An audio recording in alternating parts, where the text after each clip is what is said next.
So in today's video, I'll show you how to paint a watercolor bowl of ramen. I think this technique is very easy and you can create endless variations of unique bowl designs with different ingredients. I'll put a list of the brushes and textures I'm using here in the description. Also, don't forget to give this video a like if you think I've earned it. So I'm going to start by painting the bowl first, and I've already got a rough sketch here. And for the brush, I'm going to use the abstract round and this kind of grayish bluish tone. And I'm just going to do the outside of the bowl first in this dark blue. Then I'm going to use a lighter, kind of a warm gray tone for the inside of the bowl. Next, I'm going to change my brush to the fine liner pen, and I'm going to try to find a sort of intermediate color, something lighter than the blue, but darker than the inside of the bowl here. And I'm going to use that to outline the rim of the bowl.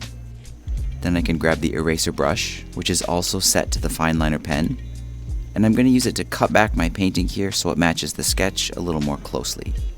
And once the bowl's done, I can turn off the sketch, make a new layer above the bowl, and this is where we'll paint the noodles. And for those, I'm going to use the abstract round brush again, and I'm going to try to find a rich brown tone, and I'm going to use that to do a kind of a circle like this just on the inside of the bowl. Then I'm going to find a lighter but still pretty saturated version of that tone to fill out the center.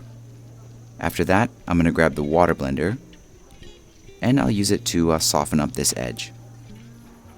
And it's okay if we go over the edge of the bowl here because we can fix that later on. Now the individual noodles are pretty easy, and I think the process is pretty intuitive.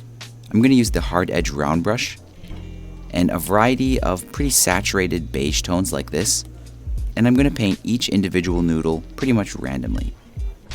For this part, just keep in mind that food looks better when it's very saturated, so avoid using grayish tones or greenish grayish tones for the noodles. And these noodles look pretty good, but I want to soften them up so they look more like watercolor. So for that, I'm going to grab the selection tool, set to freehand, and I'm going to make a selection that first just covers the edges of the noodles. Then I'll feather that out, and I'll go to Gaussian blur, and I'll blur that out. Then I'll make another freehand selection, but this time just kind of randomly going throughout the noodles. I'll feather that one out as well, but a little bit less this time, and I'll Gaussian blur it as well. And this just softens up the noodles and makes them look more like watercolor. And once these are done, I'm going to use the arrow tool to position these a little bit better in the bowl. Then I can use the eraser brush, which is set to the fine liner pen, and I'm going to erase this back so it looks like it's fitting in the bowl. Now all the toppings and stuff are pretty easy, but there's a trick I want to show you for painting the sliced pork. So for that, I'll make a new layer above the noodles, and I'm going to use a kind of a light pinkish tone, I think like that. For the brush, I'm going to use the hard edge round again, and I'll paint these off on the side here of the canvas. And I'm just going to paint one slice of meat, just like this. I'll use a lighter tone, but still a saturated one, to do this kind of spiraling effect. Then I'll use a darker tone to add some small details. And then I'll finish it up by giving it a kind of barbecued skin. And that's another saturated tone, but kind of reddish. Now, just like the noodles, it ends up being a little bit too sharp, so I want to soften it up as well.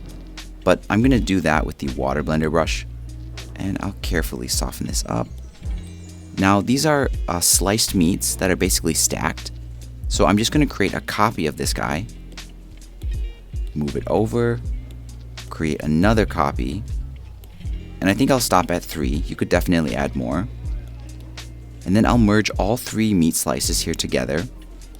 And this could be fine, this could be good enough, but I think it's nice if I add a little bit of a shadow. So I'm going to do that with the selection tool set to freehand. And I'm going to select just the area where those 2 shadows should be. Hue, saturation, and brightness. And you can see I can just darken those areas. And I'm just going to darken them a tiny bit.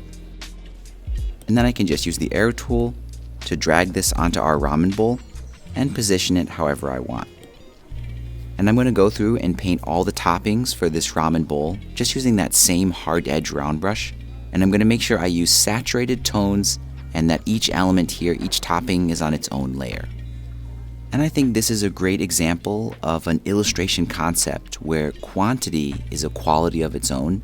And what I mean is, even though each individual ingredient here is a really simple and kind of boring illustration, they really work together and support each other and create something that's much more interesting than the individual parts. And once all the toppings here are finished, and they're all on their own individual layer, I'm going to go through and use the arrow tool to kind of move and position each element here and just refine the whole thing so it looks more balanced. And of course here with the mushroom and the carrots, they're overlapping the bowl. So I'm just going to make sure I go in there with the eraser brush and kind of crop them back a little bit. And once the ramen bowl is finished, I'm going to merge all the layers for this together onto one. And I'm going to add some kind of details here to finish this up. The first one is, I want to add some interesting texture to the bowl. So I'm going to make a new layer above everything. I'll select pure white. And I'm going to use this stippling brush here at the top. And this is just going to add an interesting speckled texture to the glaze. And where it overlaps on the rim, I'll erase that back. I think this one will also look nice with some chopsticks. So I'll make a new layer for those. And I'll use a pretty dark blue tone. For the brush, I think the hard edge round also looks good for this because it's quite smooth. And I'm basically just going to draw a line like that and then hold the position at the end, and then Procreate will kind of snap it straight. And I'll do another one parallel. Then I can use the eraser brush to clean up the ends and then try to position these somewhere in the bowl. And you could leave them just like that, but if you want it to look like it's going into the soup, you can use the eraser brush again to kind of crop the tips of the chopsticks.